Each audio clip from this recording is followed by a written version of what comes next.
But welcome to today's One Life Roadmap training, and we are have been doing these for about a year and a half now. But this is our first one under its new title, and we thought that it would be fitting, especially for today, because we want to help you guys further your path along this roadmap. And there's lots of cool, exciting things happening on the One Life Frontier with a new journal coming out. And we just got finished up with our One Life Roadmap experience out in Northern California a couple of weeks ago.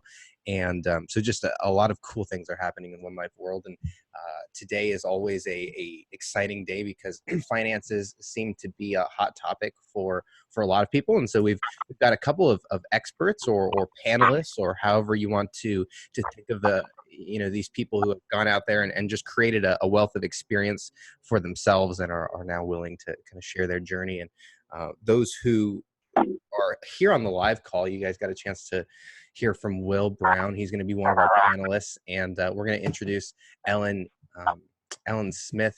And also, I think, do we have our last panelist? It looks like Sean Lowry is on as well. So we'll have a group of people who have created some significant wealth for themselves, but they've also done it in a way that's really purpose driven and passion driven as well. And so passion inspired, I guess, is the best way to put it. So with all that fluff and all that kind of ramble there, Ellen, I'd love for you to take it away and just give us a little background on yourself and your experience and how finances has kind of played a role throughout your journey, your career. Great. Thank you. My name's Ellen Smith Eaton, and I live in Edwards, Colorado, which is just outside of Vail. And I'm really tired today because I just started a new bike training class, and it kicks my butt. So I'm not at the top of my game, but I made some notes. So I moved to Vail in 1984. I was 22 years old, and I worked 3 jobs. And I was always just over broke, or what some people call job. And it wasn't until I stopped paying rent and bought my first property that I started my path to financial freedom. And when I bought my first house, I borrowed the down payment from my brother, and I talked the seller into financing me for 2 years because I couldn't qualify for a mortgage. So unconventional, but I got into real estate, and I was 24 years old. And I rented a room out, and I had someone else pay a significant part of my mortgage. And it wasn't until I read the book, Rich Dad, Poor Dad by Robert Kiyosaki, that I realized that there was a term for that, OPM, other people's money. So to this day, I use other people's money. I have a single family home, and I have a lock off. In my area, they call it a lock-off apartment. So it's like an auxiliary dwelling in your home. And it's a separate entrance, but they pay for half my mortgage. And so, still today, I use OPM, other people's money. So 2 short years later, after buying that little condo, I had gained enough equity that I was able to sell that and buy a bigger home, also with a lock off. And actually, my husband and I lived in the little 2-bedroom apartment, and we rented out the big part of the house and got paid to live in our own home. And then once child number 2 came along, we moved into the bigger part of the house, and we still had the rental income from the smaller 2-bedroom. Through, with what's happening right now with the stock market and coronavirus and all this weird stuff, because I've been at this for 36 plus years, I've developed a 3-rule theory, which I'm not going to go into with you now, but if you're interested in getting more information on that, I call it my recession-proof formula. So you can buy at the top of the market. I've bought personally at the top of the market, and I've bought at 30 cents on the dollar. And if you follow my 3-rule theory, it doesn't matter. If the numbers work, the numbers work, and you can buy property at the height or the bottom. So I'd be happy to share that with you guys afterwards, you can get my email and I can email that to you. So through the years, I built a solid foundation of rental properties. And besides a short, misguided period in my very early 20s, I've always lived within my means. And that's a really important topic. I counsel people all the time that are spending more than they're making. And there's lots of apps that you can get online. But I feel like they're onerous, they're too cumbersome, and I personally don't end up using them. I do a very simple, in a notebook actually, I still write it down, and I do money in, money out, how much I'm gonna make this month and what my expenses are. And if my expenses are too high, then I know I need to cut back somewhere. I do that to this day, I still do that. And so that also takes me to credit card debt. If you have credit card debt, cut up your credit cards and never use them again, ever, ever, until you get that under control. Credit card debt is the kiss of death. And speaking of the kiss of death, so are car loans. I don't know how we got to this point in society that we all think we need expensive cars we can't afford. You buy a car you can afford and you don't take out a loan. A car is a depreciating asset. If you take out a loan on a depreciating asset, you're going to end up owing more than the asset's worth. So, yeah, at any rate, back to my story. Sorry, I digress. From 1990 to 2010, I focused on raising my children. In 1997, I did start Smith Eaton Real Estate, but again, my focus was raising my kids, and I just think that's the most important thing in the world. And I feel really bad for people that think staying home with their kids is is beneath them. Like, what's more important than raising the next generation? At any rate, when my youngest went to college in 2010, I really jumped into growing Smith Eaton Real Estate. And in 2012 was really the big transformation. I started to get into, I was introduced to mindfulness, manifesting, and the power of positive thinking. And this blew my world up.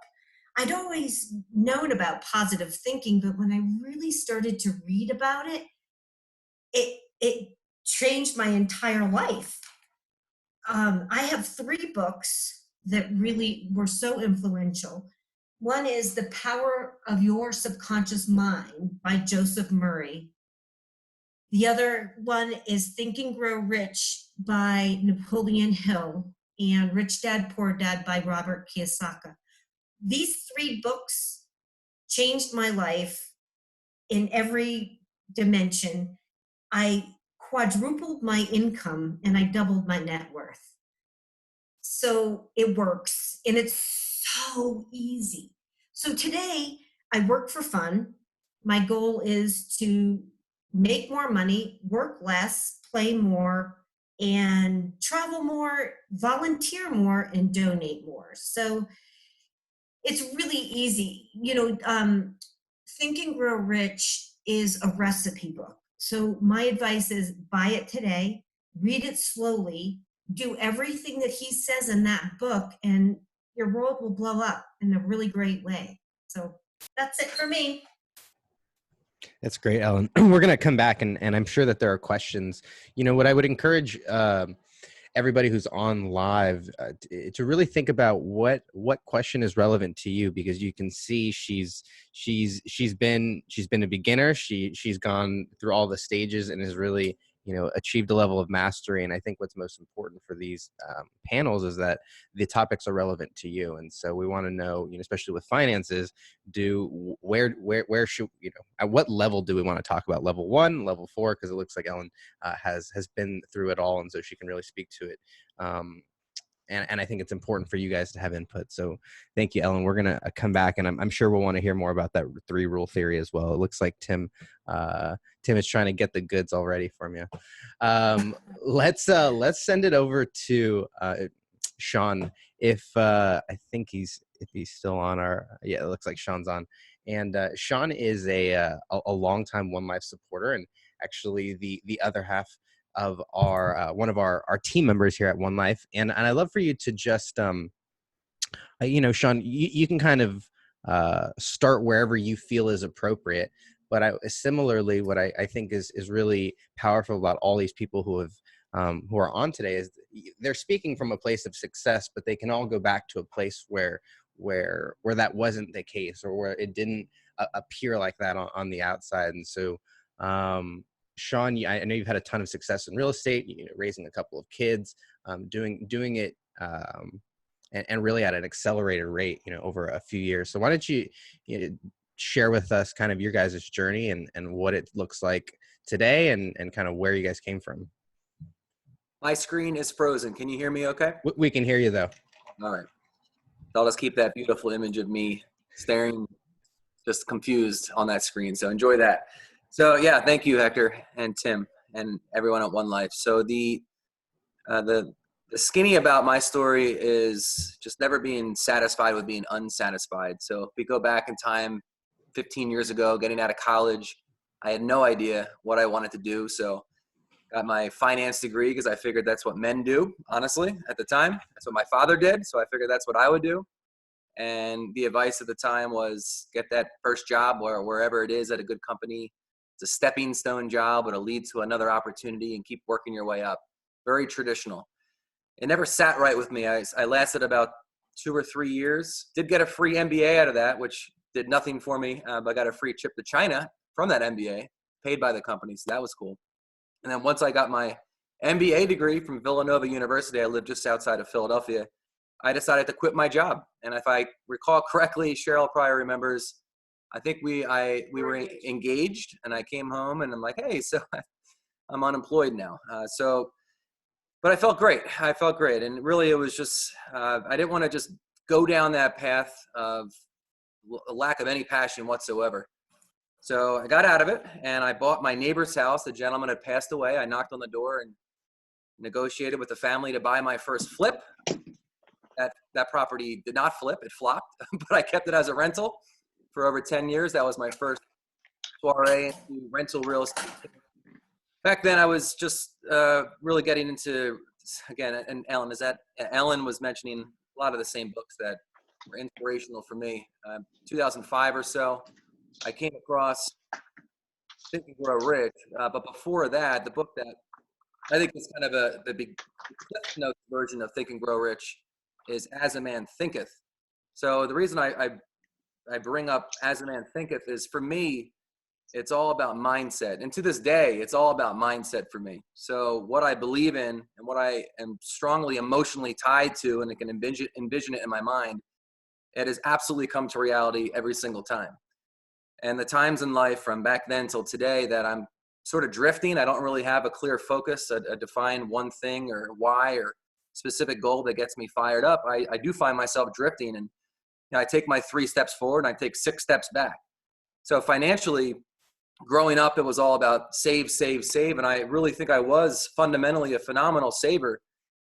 But there were some hard times where, when you're self-employed, trying to make your own way, there was a lot of times when you're, as Dave Ramsey says, eating rice and beans, and then there'd be this surge of income. And I against Tim Rhodes' advice, I wanted to exhale and just live a little. And by live a little, I meant get into debt. So we found ourselves, I believe it was $94,000 in consumer debt, what Ellen mentioned not to do. I had the car loans, I had the credit card debt.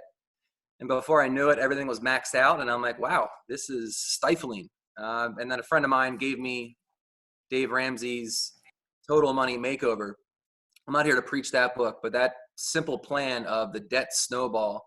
And again, it's an emotional connection to why the debt exists and why I don't want it to be in my life. Now, some debt is good with investment properties, which I'll be happy to share my perspective on that. But the consumer debt was really just a burden, a wet blanket that was on top. So the debt snowball got us out of debt in 7 months. We had a 3-year goal for that, but we were so fired up as a couple that within 7 months we had increased income $100,000 and paid off all that $94,000 in debt. We did our debt-free scream on Dave Ramsey's radio show. And from then, it just got to thinking bigger, finding ways to, I was building a real estate sales team to leverage my time better. I wanted to get more and more into real estate investing. I was able to kind of weasel my way into GoBundance. which is a mastermind group full of higher net worth individuals. And that really was, if you're the average of the 5 people you spend the most time with, that really forced me to think bigger, take more action, be more decisive, and find ways to get creative, to get involved in more projects, and just soak up as much knowledge as I could. So build up a real estate sales team, but really just wanted to keep following opportunity. At times, I feel that same feeling I had out of college where I was uncertain. Is this really the path I wanted to go down? And in the past couple of years, I ended up blowing the whole sales team up and joined GoBundance friend of mine, Gary Jonas, who's a supporter of One Life as well. Joined his firm to learn development and acquisitions. But really and that was very helpful, very knowledgeable. I'm building 6 condominiums, ground up myself right now. But it also took the focus away from my main source of income, which was the sales job. So it's almost like you constantly want to keep growing and expanding your horizons. But what I've learned, I would say, just to kind of bring it all together, was really going deep. I mean, if there's something you're truly passionate about, just go deep on that until you get to a level of as close to mastery as you can get, where you can still leverage it and continue bringing income in from that stream, and then go on to the next thing. I was a little too quick to jump to the next shiny object because I wanted to learn it. There were good people in my life that were crushing it in that space, and they were willing to help me learn it. But if I could go back, not that I would change anything, but that's what I would do. I would focus, go deep, then move on. So today I look at it, the focus for us now is to get to 200 units of rental property. We have ownership in just over 70, but as far as what we consider our own thing, there were bits and pieces of deals here and there, but our goal is to get up to 200 that my wife and I own together, that we self-manage, and eventually keep scaling up into larger apartment buildings to build that passive income. We're not quite at 100% where that covers all of our living expenses, but that is the goal by 2025 for us. So, and it's always nice to share that vision with your spouse, with your partner. It's very hard to do it on your own for a consistent, long period of time. Right now, to Ellen's point, to Think and Grow Rich, like I'm rereading that book, I would have to say for the 7th or 8th time in the past 15 years. But I'm really studying it. I'm reading all the footnotes to every chapter, and it's amazing every time I revisit that book how many new things I pick up, just because I'm a different person than I was 2 years ago when I read it last. So that's the long and short of my life to this point. And any questions, I'll be happy to answer later. Very cool. Guys, I would definitely encourage you to, I've got a few questions down here. As we circle back, I want to give Will a chance to introduce himself, and just so we can have some context on our panelists. And then we'll come back to any individual questions. And this is really here for the 20 or so some odd people who are on live. We really want to make sure that we answer your guys' questions. So, Will, why don't we throw it over to you?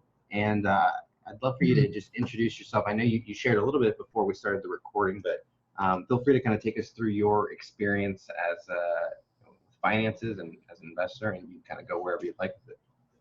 Yeah, absolutely. So I'm going to take a contrarian view to Ellen and Sean. I really love everything they said. I'm all about Think and Grow Rich and the positive mindset. And I think there's some things that are kind of interesting. So many years ago, I heard like Warren Buffett and Bill Gates. They compared their calendars, and Bill Gates was all filled up, and Warren Buffett's was empty. He had a couple things planned for the week. And a reporter asked him, like, what are you doing? Like, how is your calendar so empty? He says, I live in a world where I can buy anything, but I can't buy time. So against that as the backdrop, I would say my actions and what I've been doing has been kind of keeping in mind that you can't buy time. And if you look at kind of like risk, right? What is risk? I could lose everything I own and I'd have it back in 6 months. I get there's things that like once you get older, and that's kind of when I take a poll of who's in here in terms of the average age so I can speak to all the groups. But this idea that there's always going to be a tomorrow always fascinated me, right? Because things happen in life. There's events and you never know. Yeah, please, everyone just like post your age. That'd be really, really cool just to see the demographic here. And I'll get to like some of the biggest points I've had with it. But this is what I struggled with growing up because I see 24, cool. So both my parents worked jobs. My dad grew up in like a steel mining town in Johnston, Pennsylvania. My mom grew up poor. So they both very much save, do what society tells you to do. And I was always, I don't know where it got started, but I was always like interested in doing lemonade stands and creating things and just being creative. And somehow I think through education, through Tim, nice. Through high school and then the 1 year of college I did, I managed not to lose that spark of creativity that I think we all have as a kid. I was like, okay, there's a lot of things I want to do. And do I want to wait until I'm 50, 60, 70, 80 to do that? Does it really take that much time? Or can I learn the laws? Can I learn the rules? And can I study? And just like Sean says, go really deep into one thing that I can see other people doing and I can model, and then I can just become really good at that one thing. So my financial history, I love finances, because to me, money is nothing if it's not a tool, right? It's not good. It's not bad. It's just going to give you the opportunity to create things, give you the opportunity to destroy things. If you're a bad person, it's going to give you the opportunity to do whatever you want. If you want to go and feed 1 billion people, you can't do that if you're making $15 an hour at McDonald's. You can't do that. It's just not possible. So where I've been, just for context for people listening to the recording who came in after, is I dropped out of school May of 2018, and I slept on an air mattress for multiple months, like 4 or 5 months, in a really bad part of Norfolk, Virginia, just because I was hungry, and I was just like, I found a place to stay on an air mattress, and there was a pit bull that was like pissing all over the carpet and on my bed multiple times. It was a great place to start. It's like rock bottom, but it was also the beginning, because I was finally out of school and I could start building what I wanted to. And since then, which was May, June, July of 2018, I learned and I built a real estate investing business because I didn't have any money, I didn't have any network, I didn't have any credit. Started with wholesaling, so finding deals at a discount and then assigning to them. And I was just featured and honored to be featured on the Bigger Pockets podcast, like 371, which was incredible for me because that's where it all started. Before, when I was still in high school, I was listening to hundreds of hours of Bigger Pockets, just learning everything. And I think we've done now, like my team's done over 80 deals and 800,000 in actual revenue. And the cost of goods sold is very, very low. So there's a really great profit margin on it. And that's allowed me the opportunity to grow a team, to learn what it's like to lead a team, to hire people, fire people, and just manage and grow, and take those profits to what I'm building here now in LA, which is an AI and tech startup, which is what I've always really wanted to do. So the big picture, I would say my big one thing and the point of view that I'm going to take is, okay, yeah, like risk, what, like losing 10% of a portfolio? Like, no, if you just went deep, you would be able to learn everything. Read 3 books on any subject and you're an expert. It's the same thing in investing. Just most people don't put in the effort. They just kind of want to follow the tide that the media and everyone's following. Like right now it's crazy. I have $0 in the stock market because I'm focused on what I'm doing. And I also have 0 FOMO.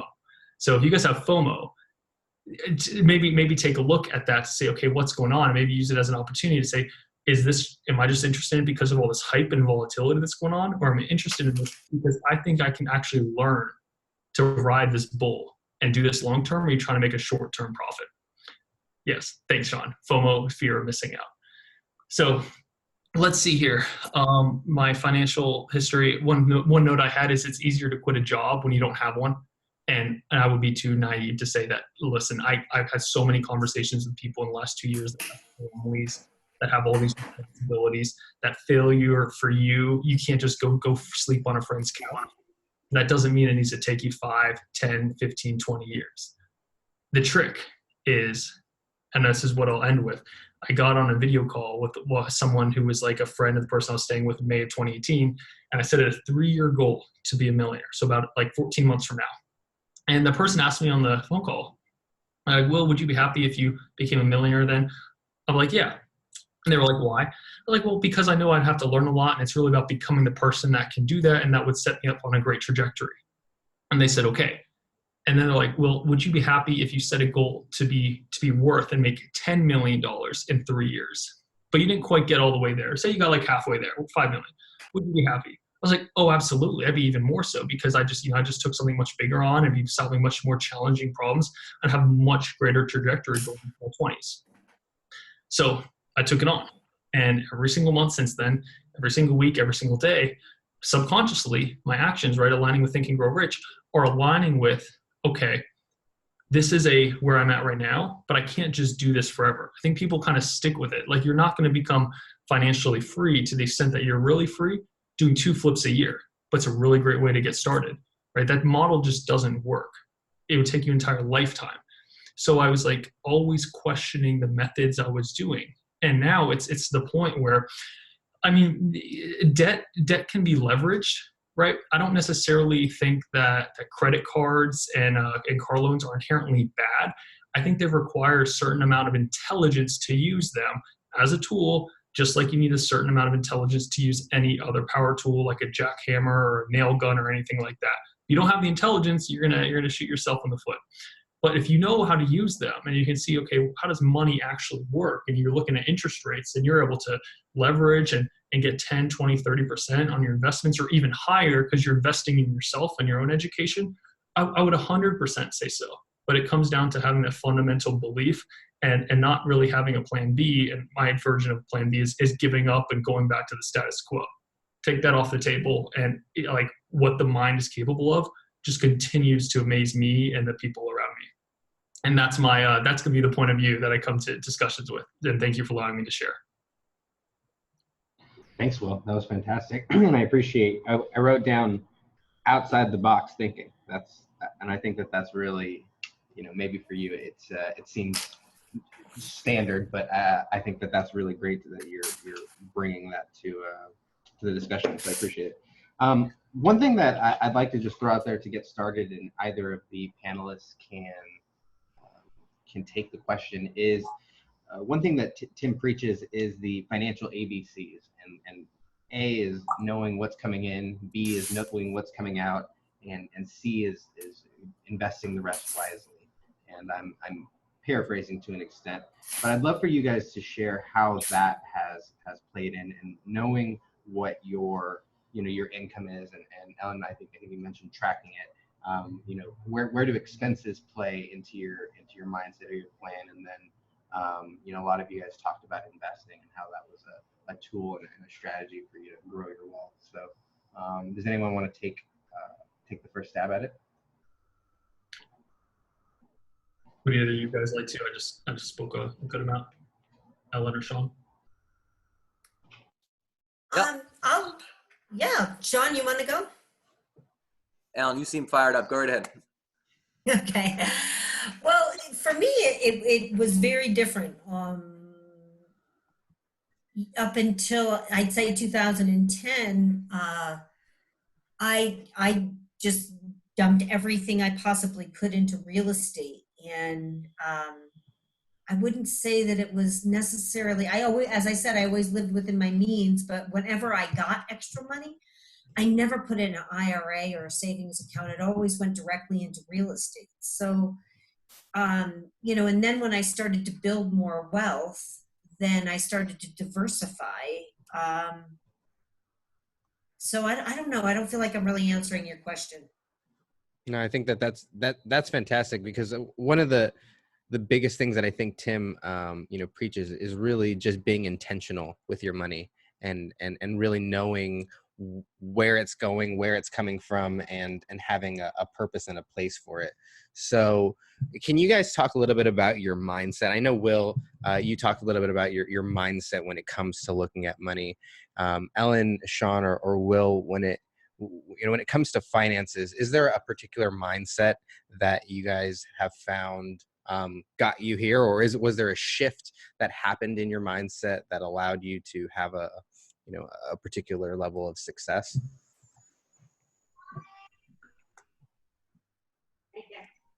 Yeah, I think You're frozen.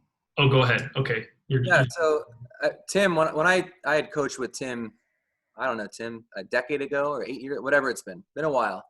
And he gave me an example at the time how he had a coaching client that was earning something $700,000, $800,000, $900,000 a year and spending $10,000 above that, which at the time I was kind of scratching my head, like, how is that possible? That's a lot of money to find its way out the door, until I became that person. The numbers weren't quite that high, but it was hundreds of thousands of dollars that were coming in, and it became somewhat easy for me to grow my mindset, to believe that it was possible to earn first to break the 100,000 barrier, to go 2, 3, 4, 5, 6.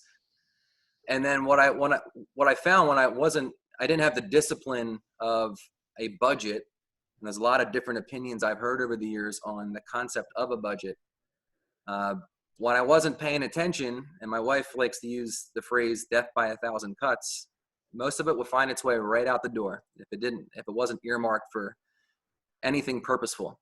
So for us, growing the income, from what I've learned is, I think growing the income is important. If you're around the right people, or people that are above where you're at in that regard, that certainly helps the ability for you to believe that it's possible for you to achieve that as well. But I think the most pertinent conversation is how much you're actually keeping at the end of the year. And furthermore, how much you're investing or putting to better use.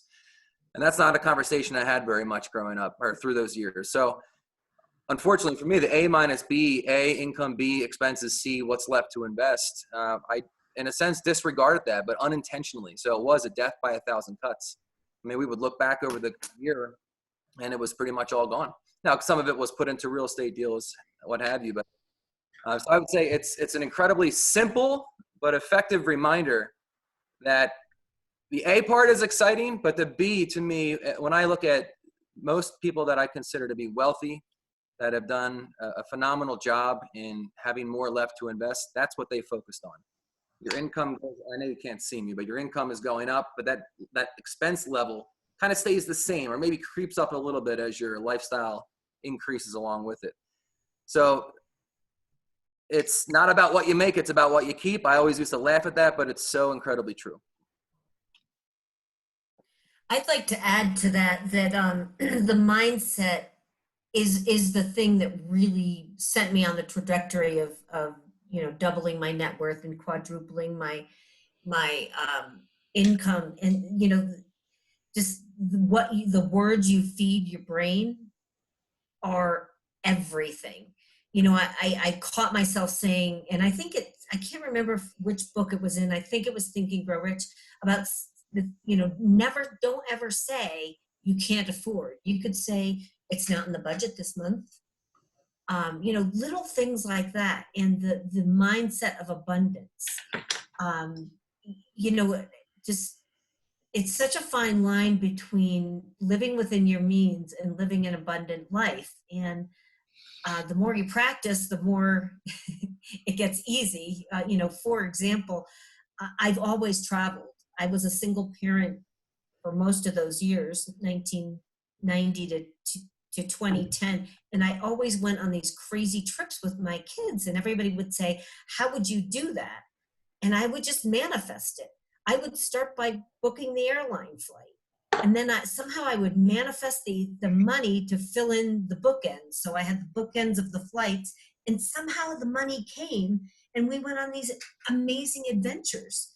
So, mindset, manifesting, knowing that you're worthy of it and you can do it, to feeding your brain those healthy words. Awesome. And so to add to that, I kind of like three points I just wrote down here. It's not like dogma. An investment in the self is going to generate the highest return on investment than any other investment. I don't care if you bought all the right stocks 20 years ago. Investing in yourself is going to allow you to continue, and it comes hand in hand with a mindset to make those decisions and adapt and grow in a changing world.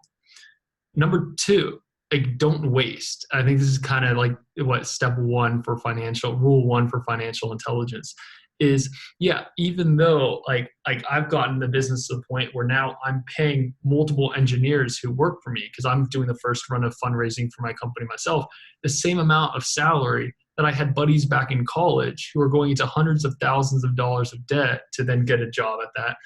I still drive a 2017 Hyundai, like the tail light's broken. It's just the things that aren't important don't get my attention. They don't matter. If they're not moving me forward, if they're just simply functional, they're functional.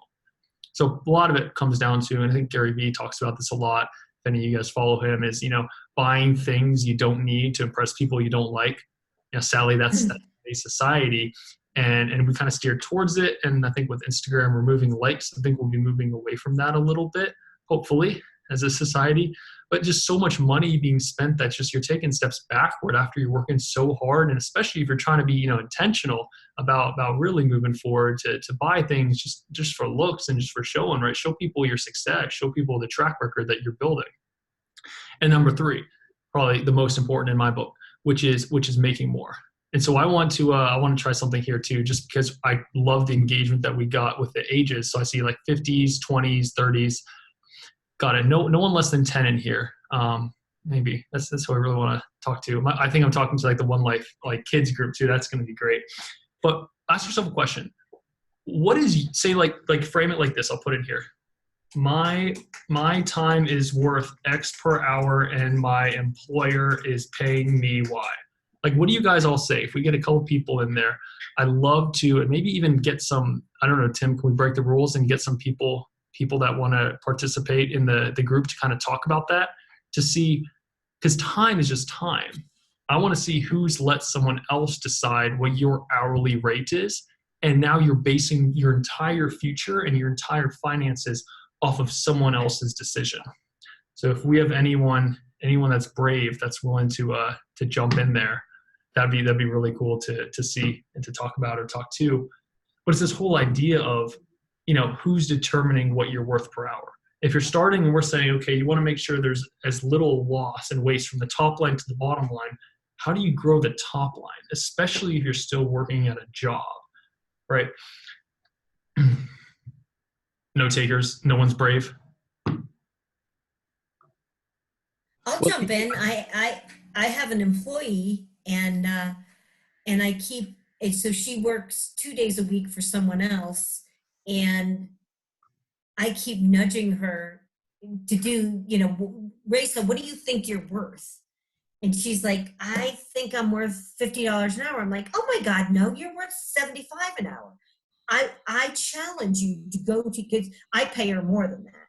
But I said, I challenge her to go to her other employer and say, this is what I'm worth. And, she's done it because she's worked for me for like 5 years. And I keep challenging with this. Every single time she goes back to her employer and says, this is what I think I'm worth, they pay her that. I don't know if she's just lucky, or I don't know if that's the answer you're looking for, but it's what you project as you feel your self-worth is. That's what you'll get.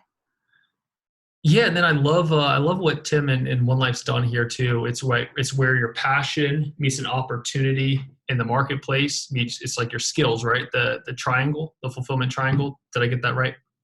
It's where your passions meet your talents, and there's opportunity in the marketplace. Opportunity. So perfect. That's the One Life fulfillment triangle. Where will I fit in and thrive? Where will I wake up in the morning without an alarm clock and say, and they pay me to do this? Exactly. Right on. So all right. The flip side to this coin is, I tried it. I tried it for an hour because I saw this a couple of years ago. My times were $50,000 per hour. I just sat there. And somehow no one deposited $50,000 an hour into my account. I had to go out and find what would make it worth that time. And so, right, if you have energy, you got to look. If I was making shoes, it's also a function of the product and the service and the value you're providing to other people. What I found, and inside of real estate, you can talk to anyone who invests in real estate, the highest dollar product activity starts with finding the deal. And I realized that to find deals, you don't really need to have a network. You don't really need to have money. You don't really need to have credit.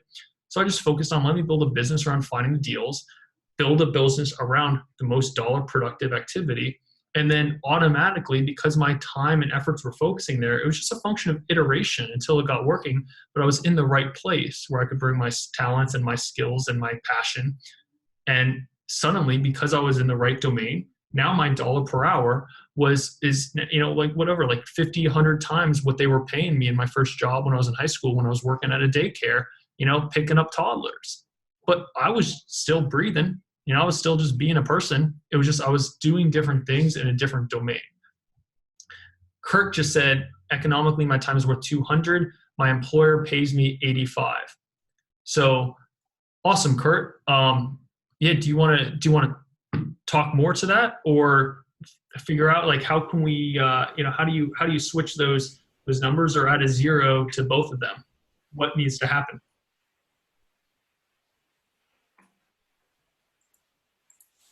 Yeah, that's just what I'm trying to kind of figure out, how to get out of that part of the trading time for hour, or trading time for money, basically. Awesome. Well, what do you do? Business management, basically, for my employer. And then, I've got real estate portfolio. That's where the rest of that comes from, basically. So Awesome. And so specifically inside of business management, like what is it that you do? like supply chain management for pharmacies. So I manage pharmacies, basically. But so that it's like, and it's just very demanding. It's a lot of time put involved. And, I don't get to focus on my stuff and my family and all those things. So I'm trying to back out of that as quickly as I can.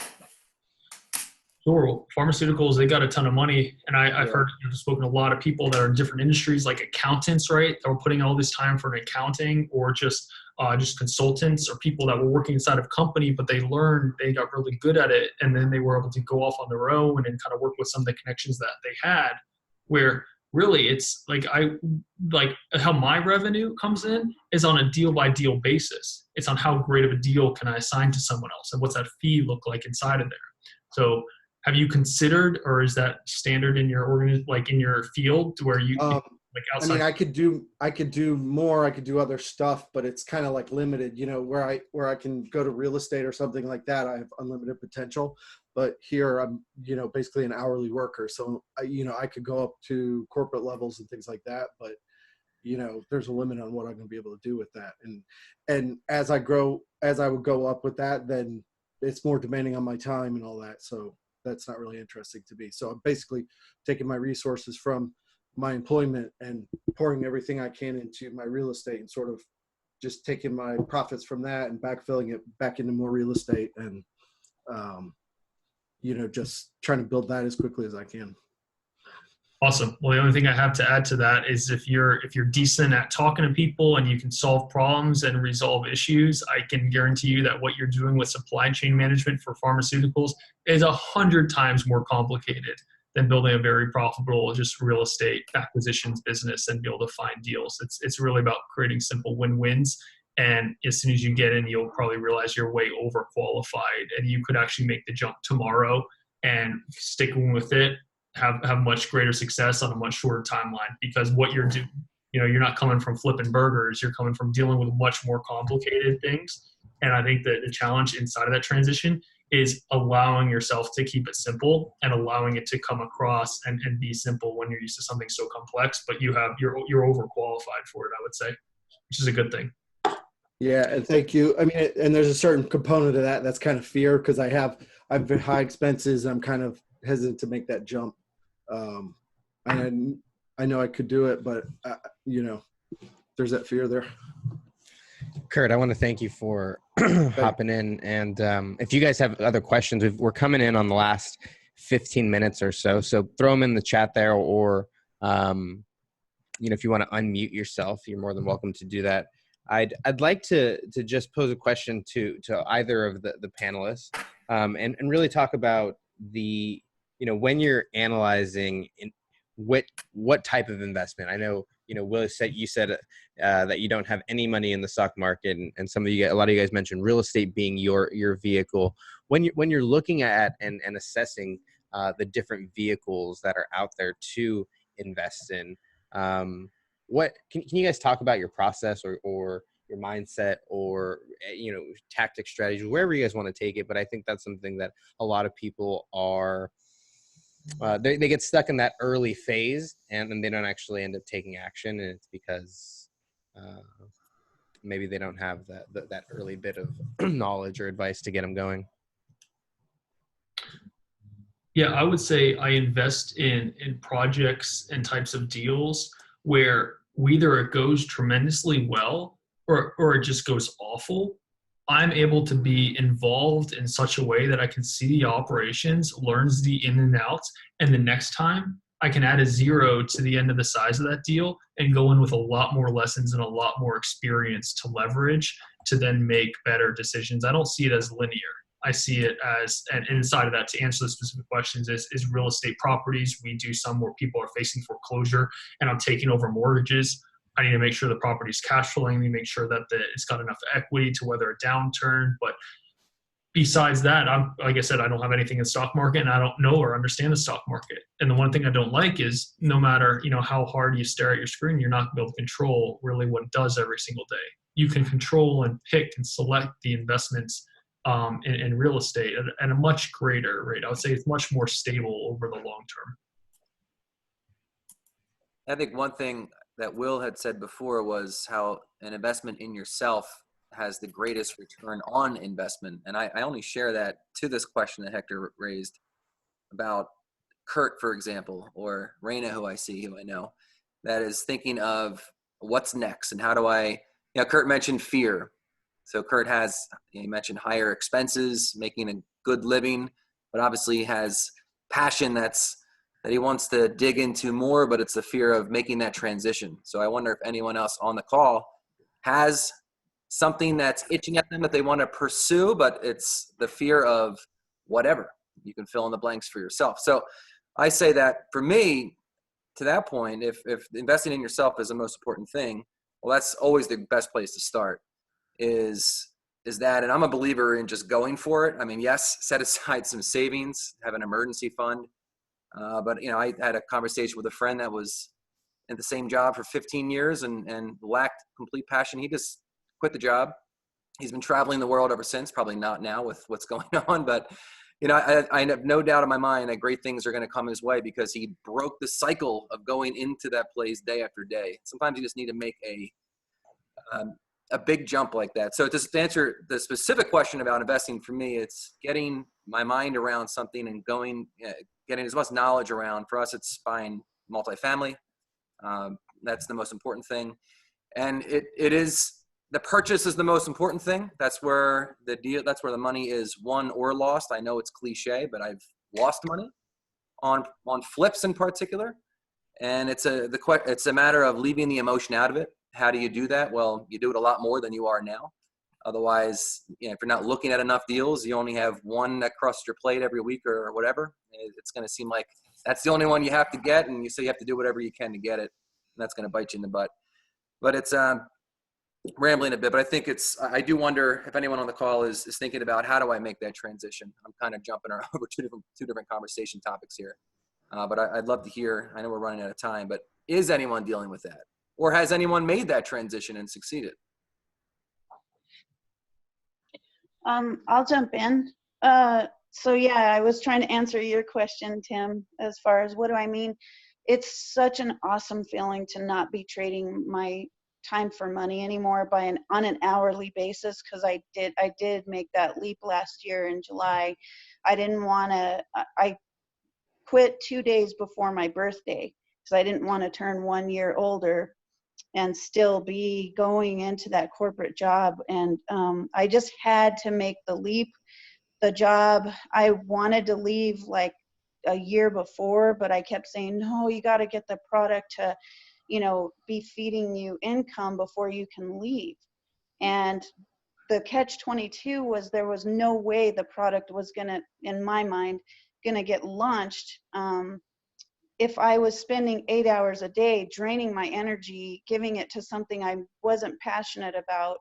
And then I get home and I'm completely exhausted. There's so much stuff that goes into trying to manufacture only in the USA, which I'm doing now, and not use any plastics whatsoever in the product or the shipping and packaging. And so I had a lot of restrictions around what I wanted to do with this.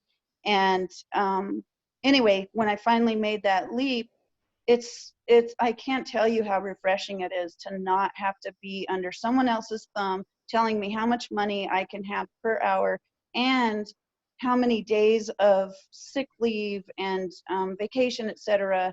It's just amazing. And so the way I'm making it right now is I made sure that I leveraged that position at my job by getting a home equity loan set up so that gave me some runway.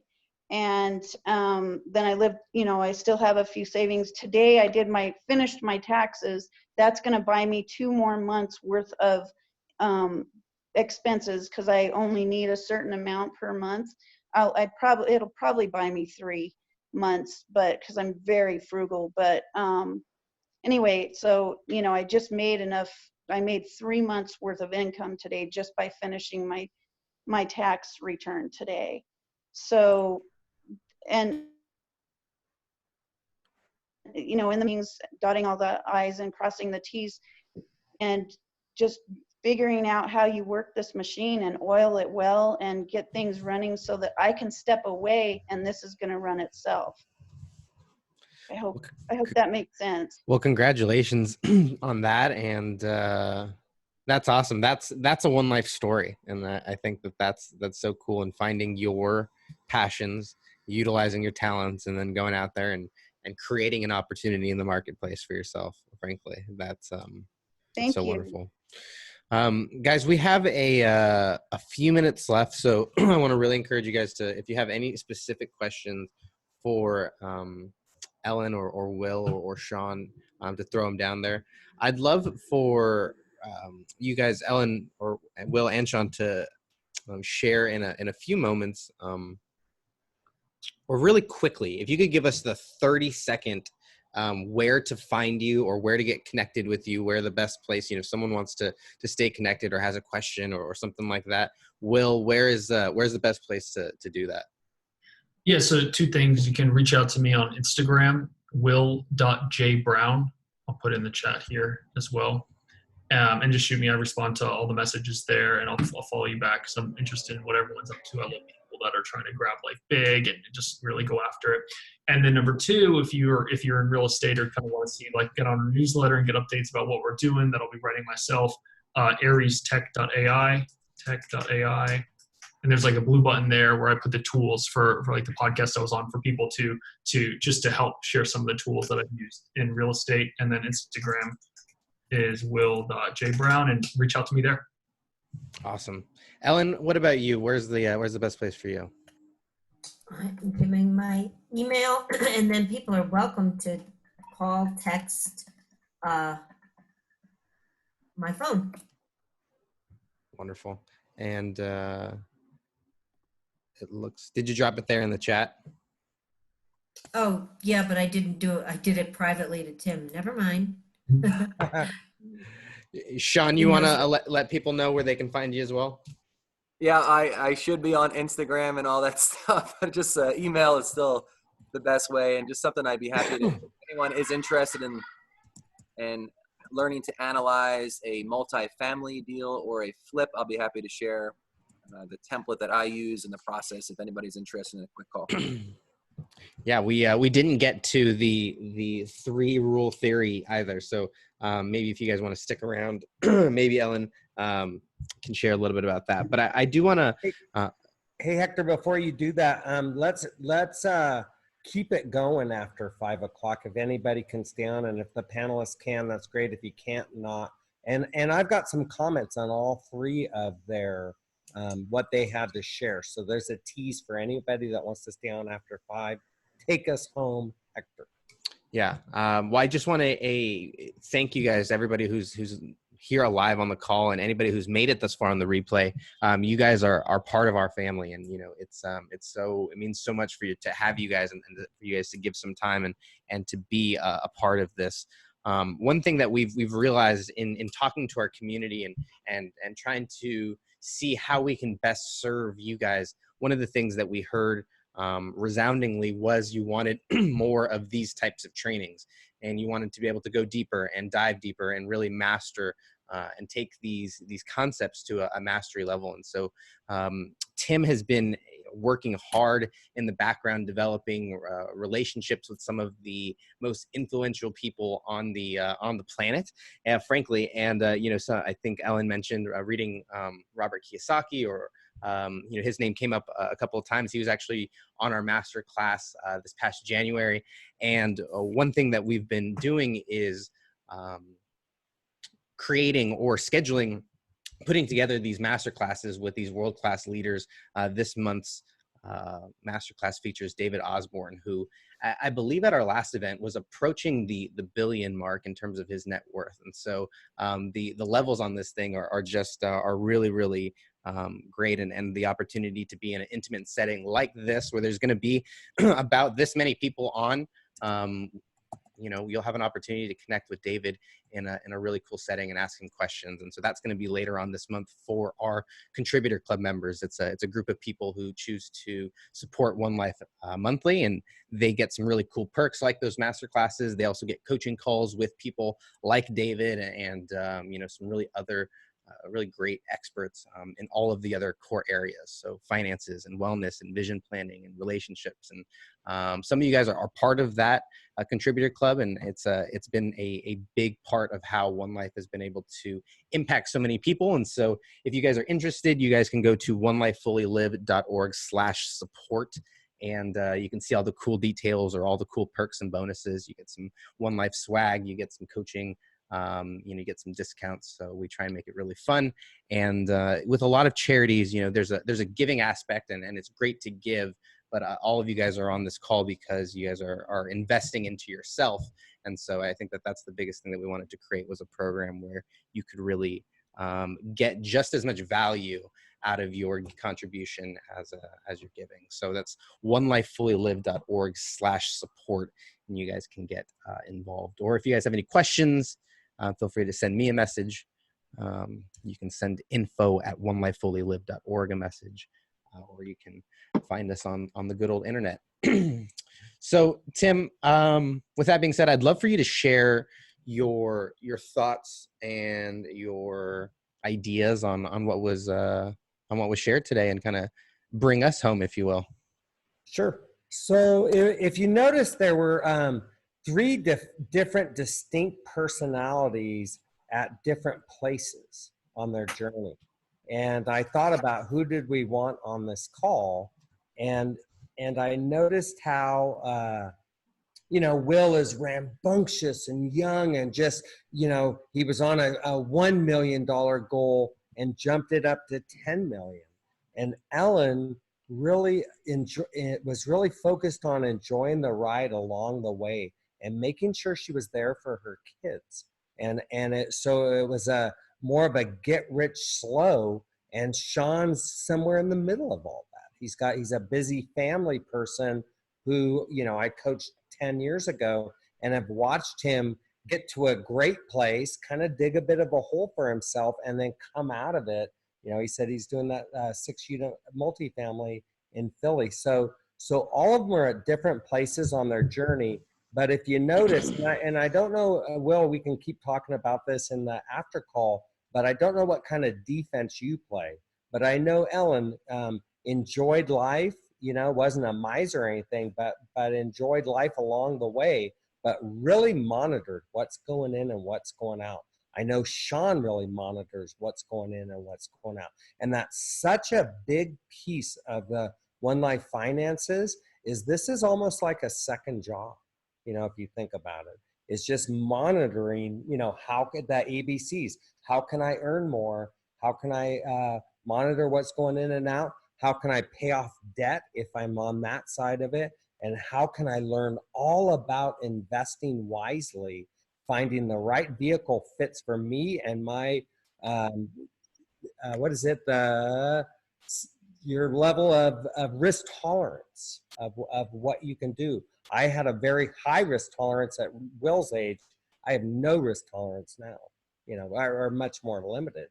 Just doesn't matter. So that really struck me. And let me see if I had anything else that I'd written down that really struck me.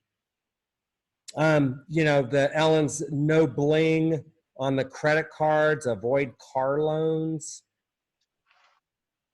Sean's who are your top 5, joining GoBundance and just leveling up, the people that he studied or that he spent his time around, and going deep into what you do to earn. That was really good. When I was selling real estate, everybody tried to get me to do other things, take my eye off the ball. And I stuck to it for 15 years. I mastered my craft. I kept increasing my earnings, monitoring what's going out, learning to invest wisely, and taking, really good calculating risk. I was kind of the Sean and Ellen model. It'll be fun to watch Will where he goes with all of this. So Yeah, you want me to talk defense? Is that what you mentioned in there? Just how I'm playing? yeah, sure. And Hector, do you want to keep the recording going? What do you think? Yeah, we might as well. Okay, cool. Yeah, so let's talk defense, right? Defending what? Do I want to build a defense to defend my ability to put a roof over my head and food on the table?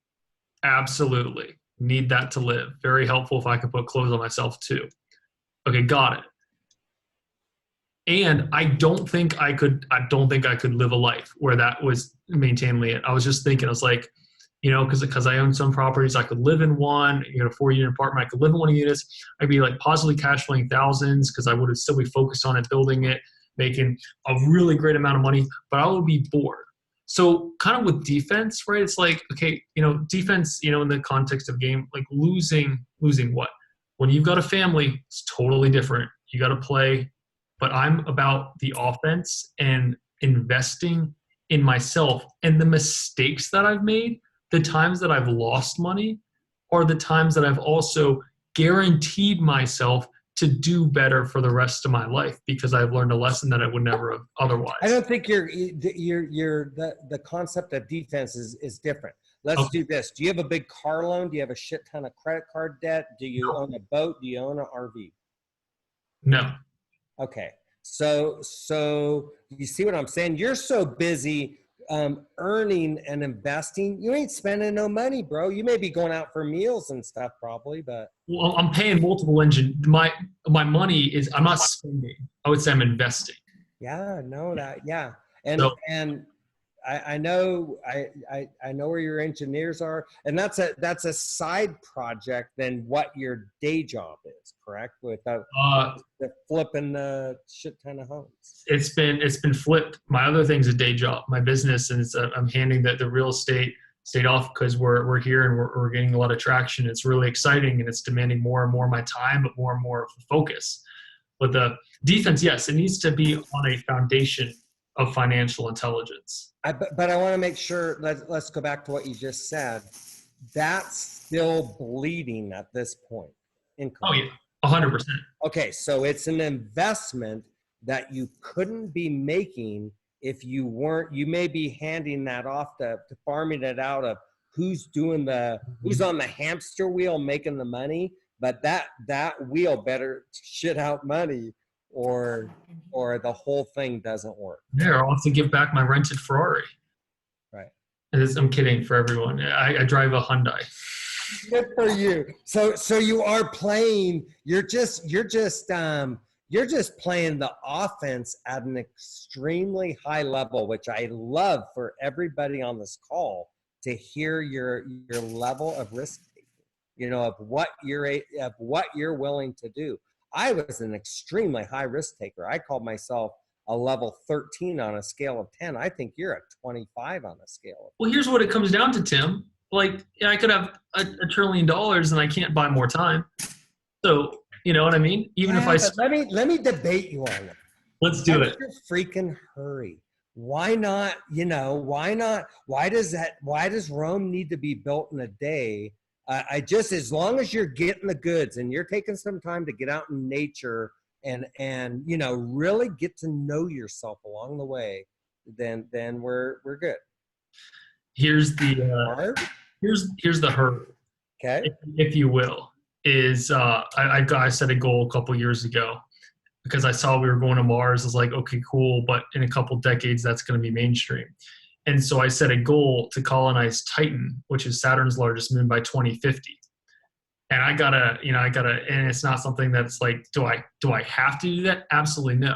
But it comes down to, right, once you almost remove nearly all of the limiting beliefs, what becomes possible for a human being to do? And it's, do I want to kind of spend my life on the things of just taking care of me, or what can I do to take actions to take care of? Let's do this. When you were in Aspen, did you get out in nature? Oh, every day I was snowboarding. Okay. Yeah, all right. Cool. I just want to make sure that you're enjoying the ride along the way. I have 2 regrets from my childhood. One was chain smoking cigarettes from 14 to 35. And luckily I quit there, got super healthy, and I think my lungs have healed. Number 2 is the voice in my head was, you suck, show me something, do more, come on, blah, blah, blah, blah, blah. And I wish I had the heart-centered voice, the counter voice earlier is my only, so. Yeah. One of the things I have on the tool list here is I got like limiting beliefs, right? And as terms like the steps the notes that I took is it's really cool. And speaking to Phil, actually, Phil Towell, he helped me realize that like all the things that I want to do were just grounded in love and love for other people. And I totally respect what everyone's up to. And there's some real issues like that really piss people off every day that from my point of view, it appears society had given up on. Like how you have to wait an hour, on customer service, like the time, I believe time is so valuable for every single person. And just waiting and dealing with people and dealing with phone trees and voicemails. Like, Tony Robbins, talks about human suffering. Like millions and millions of people get so frustrated every single day on things like that. And so if I can do something about that, man, that's all I'm here to do. Very cool. Good for you, Will. That's amazing. And I know you don't mind me challenging you. Will spent a week with me. We did this event, Go Bennett's event, Get the Goods in the Woods. And Will was out here, and it was an amazing trip. And I got to know him really well. And as you guys can see,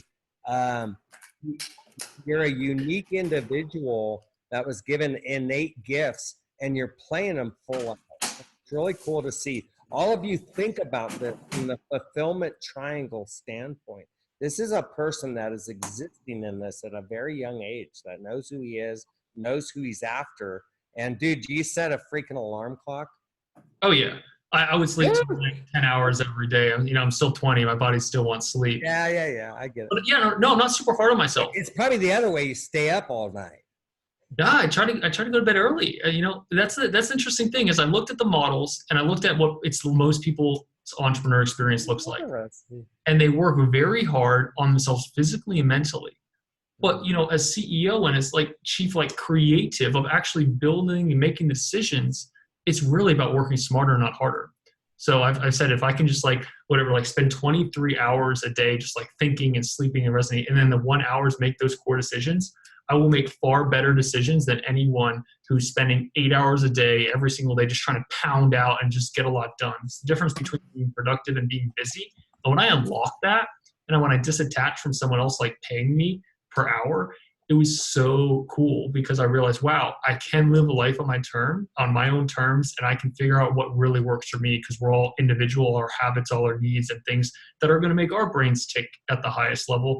And I kind of cracked that code. So yeah, I don't wake up. I tried waking up at 5 a.m. for 18 months. Now I wake up at like 8:30. I get into the office. I'm refreshed. I don't crash during the day. I go to bed at like 10, sleep. It's like, yeah, great. That's very wise. I remember one of the first One Life events, kids talking about, I only need 4 hours sleep. And no way. And I'm like, man, that just doesn't. I like my old man nap when I was your age. My thing was different, but yeah. And now I can't help it. I was up at 3:26 this morning. Wow. Yeah, it just. And I just got back from an East Coast trip, so that. Man, I'm gonna be kicking when I'm your age. Up at 3:30 in the morning. Oh, dude, and my mind is just so active and just it. Yeah, it's like just trying to channel it all is still a challenge. At 60. So and for some of you younger people listening, you're hearing somebody at 60 who's living in the fulfillment. Going on 8. Yeah, I'm just thriving, and so is my wife Tina. She started new energy medicine classes, and she's in her 3rd year of it, and she's just really into doing that piece of it, and that's that fulfillment triangle evolves over time. There's a thing called use by date that Ellen can speak to that Dr. Fred taught us, Dr. Fred Gross, and I heard a new term of it. it's in everything we do. And you were talking about how much do you make per hour, Will. There's a suck factor of every job, and whether you're a entrepreneur, there's definitely a huge suck factor, but the price of getting to do it yourself and creating it outweighs the suck factor. Okay. And I was with the doc pod at GoBundance talking about none of them want to be doctors anymore. They want to evolve onto the next thing. And I was talking about the use by date, and one of the docs came up with this term. He called it the rust date. It's what you do used to be thrilling, but now it's rusty, and you need that next incarnation. And the challenge is how do you move on to that next ball? How do you move on to that next incarnation while still juggling all the balls that we need to, and not dropping any of them? That's what the masters do. So anybody got any questions? Sorry, I'm bloviating. And great job, young man. You amaze me. You let me know that the kids are all right, as the Who would say from back in my day. Got some ideas for public education too. That'll probably be the one biggest thing, right? Coming out of public education, I've still yet to use the Pythagorean theorem in any of my real estate deals. I'm still waiting to do that. But it's just absolutely so critical. Periodic codes. Yeah. No, we got some plans for sure. Yeah. Cool. That's awesome, man. Yeah. Cheryl put the book Black Belt of the Mind by Dr. Fred Gross.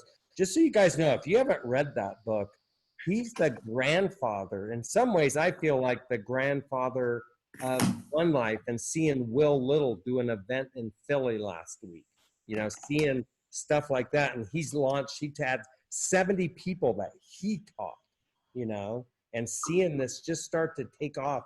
I feel like the grandfather of One Life and partially of GoBundance, Fred Gross, was our father. He's the one that taught David, Pat, Ellen on this call. And a lot of the concepts that you hear coming out of our house or out of our mouth came from Dr. Fred Gross, Grosse, and his wonderful book, Black Belt of the Mind. So highly recommend it.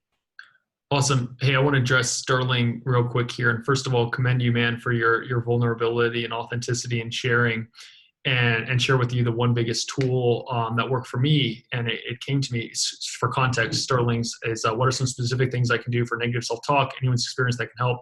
Struggling with it at the same time that I have my first multifamily under contract duplex in the works. So you're taking action and you're doing all the things that you're being told to do. And then you got this voice in your head and you're like, shut up. And it's like, you're not worth it. And then you're like, dude, get out of here. And it's still there. So how I dealt with that, and how a lot of people that I've spoken to, I actually learned it from a good friend of mine. It's a course, and I got it coming back from a Tony Robbins UPW course when I was like, this didn't really work for me. Tony Robbins, the jumping up and down didn't really do it for me. It's called Landmark Forum. It's called Landmark Worldwide, and it's like a 3-day seminar. And this is just what worked really well for me. And we have everyone on our team do it because it just goes so deep. It essentially asserts that who you are is a function of your experiences and the meaning and stories that you made up a lot of things. And you'll be able to get to the heart of what's really causing that self-talk. And you'll be able to change it to become positive talk, which pushes you forward, like wind behind you rather than buffering in your face. So I'll drop the link in here for you now. But it's probably made the one more difference for me than anywhere. I've done so many other courses than anything else. I just absolutely love them. That's cool. Hey, and Sean and Ellen, do you guys have anything you want to add? Yeah, it's 100% all about mindset to me. The Strangest Secret, Earl Nightingale, YouTube, 25 minutes long, plus or minus. It's phenomenal. It talks all about mindset. For me, as far as what I do, is I have a laminated sheet that has my definite chief aim, has my affirmations, and just a variety of positive thoughts to get my mindset in the right place early in the morning, and then again before I go to bed. And I swear, when I believe what I'm saying and I'm touching my heart as I'm reading, I know you can't see it on the screen here, but what I say is what comes true that day. And the days I don't read that to myself, it's just a bit more drifty, if that makes sense. So from a tools perspective, I would listen to that recording at Strangest Secret, and then read James Allen, As a Man Thinketh, and I think you'll get a lot of great tools that will help you. Great job. How about you, Alan? Mindset, absolutely 100%. That's the biggest thing. That's the thing that changed my life the most is mindset. And, Hal Elrod's, I forgot to mention Miracle Morning. I still do that every morning. And I keep track too. I'm on like day 956 or something. Nice. So yeah, mindset and all those good books, just keep reading and filling your brain with that good stuff. Oh gosh, and I didn't even know that. Will, I'm sorry, you mentioned Landmark. Holy crap, that experience, the Landmark Forum, 3 days, totally immersed. You're basically cut off from the outside world. That is incredibly empowering. So if you are struggling with mindset, I would find your local Landmark Forum class and just do it. Just say yes. Yes, it costs, I don't know, Will, $700. I mean, it'll absolutely shift your perspective in one weekend. Oh my goodness. Literally the best investment I've ever made.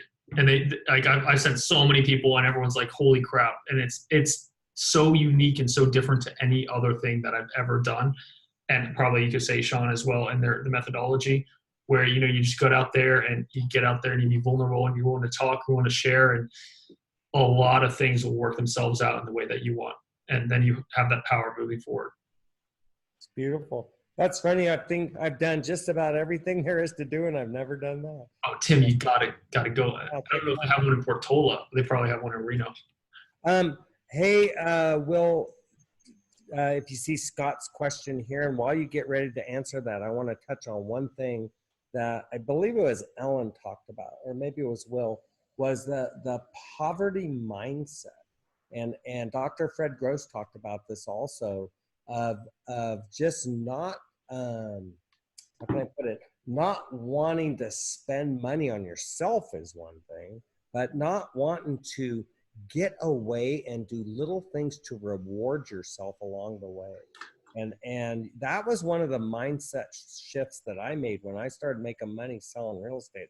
I was the biggest tightwad ever, you guys. I drove a beat up Subaru, for the first 5 years in real estate, and rolled up to people's house and said, yeah, I know the car looks like crap. And I wasn't fancily dressed, but I know what I'm talking about. Let's go in the house and I'm selling your freaking house, and just would overpower them. And then I found the power of like going away every quarter with Tina and just having these sprints of just getting away from my everyday life and doing something fun with her, going away with the boys on a ski adventure. And it gave me a chance to get outside of my everyday life, see the forest through the trees, recharge my battery, and come back and crush it.